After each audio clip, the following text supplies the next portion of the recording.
little details you can add. Just makes modelling a bit more fun, really.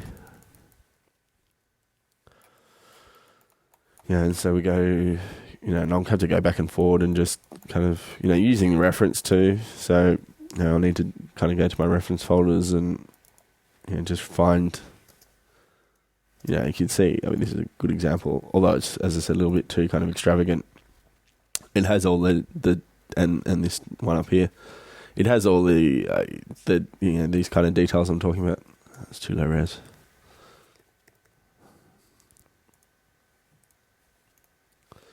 That's probably a good one.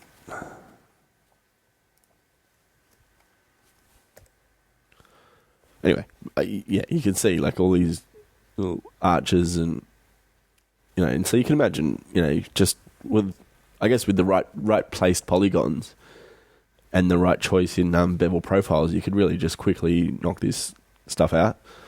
Obviously, these sculpted faces, heads, etc. that go on there, not so much, but you could really kind of knock out a lot of this stuff quite quickly. It's just a case of knowing where to add, really where to add your polys and then where to add your bevels. Because you might, say, it seems that you get a lot of these kind of, what would you call them, dividing ones, where you say you might have a column. So you've already got your initial primary bevel. Then after that, you might want, I'll do it on this one. So let's take the pub. Okay, so I've had to change I changed the colour to white just because I realised it was probably a little bit too dark for you guys to see the default colour. But basically I'll just kind of continue on trying to get some of this detail that we need.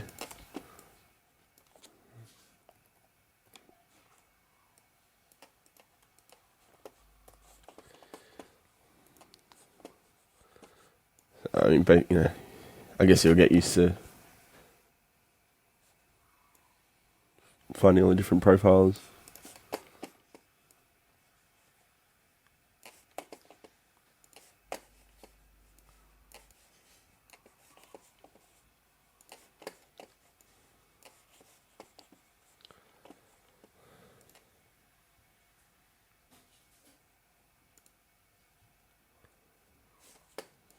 So you can see, there's all these different options which really help.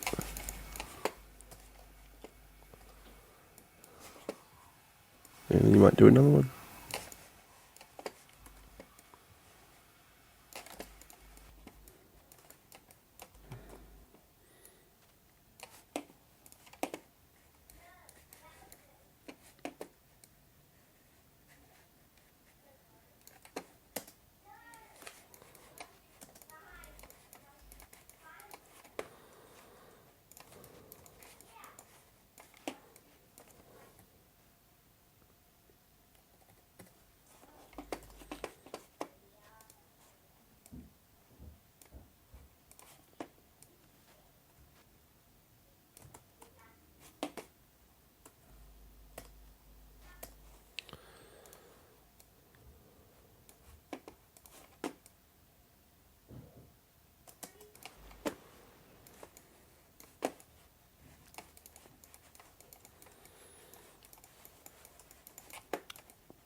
Put some windows.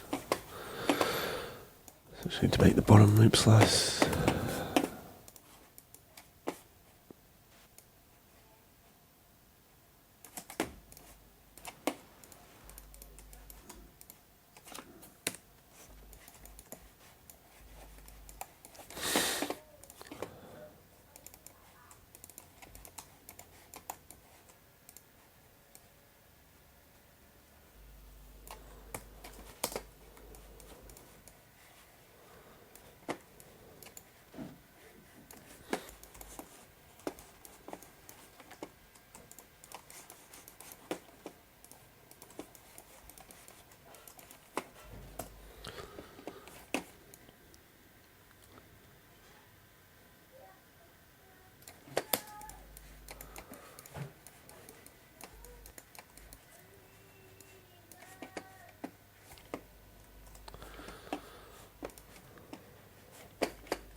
is where that kind of loose slice of the profile can work. I mean, it's a bit odd, but I mean, that was pretty cool apart from what it did here.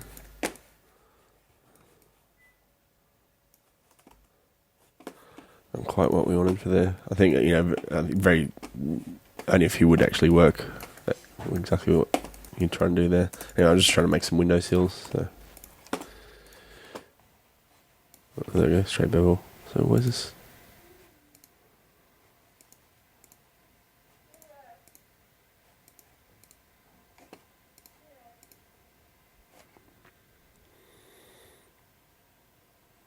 Yeah, they're pretty cool. I wonder if we just...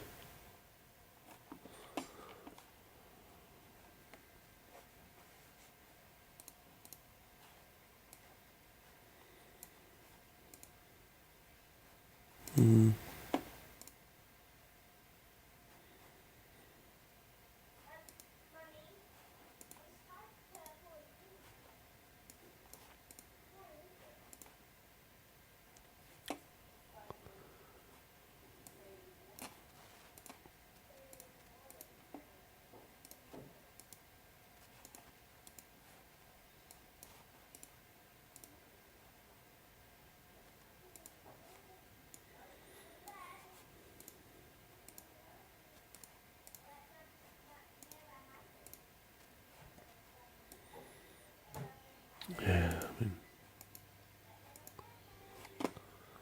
probably just have to be something like that, and then we'll just shift it off.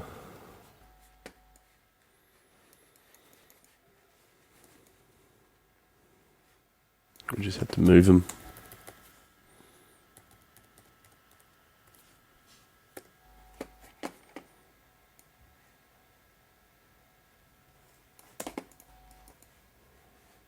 Yeah, it's detail. It's not quite right, but it does the job. Squash them a bit.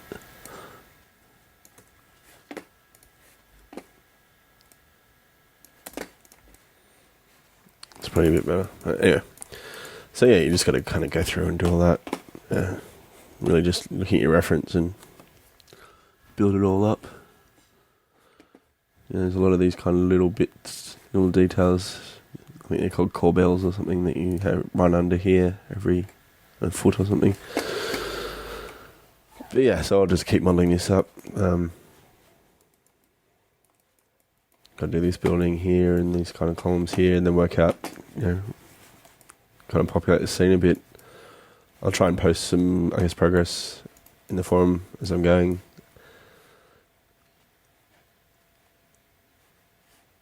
I'll have to, there's quite a lot left to do. So.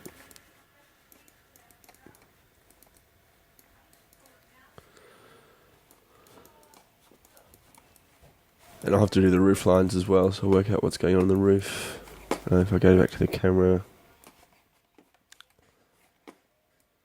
I like these kind of round top stuff I'm doing. Then I'll have to work out, because if our camera move, what's actually on the ceiling, on the bit roofs of the buildings, whether it's kind of tiles or whatever.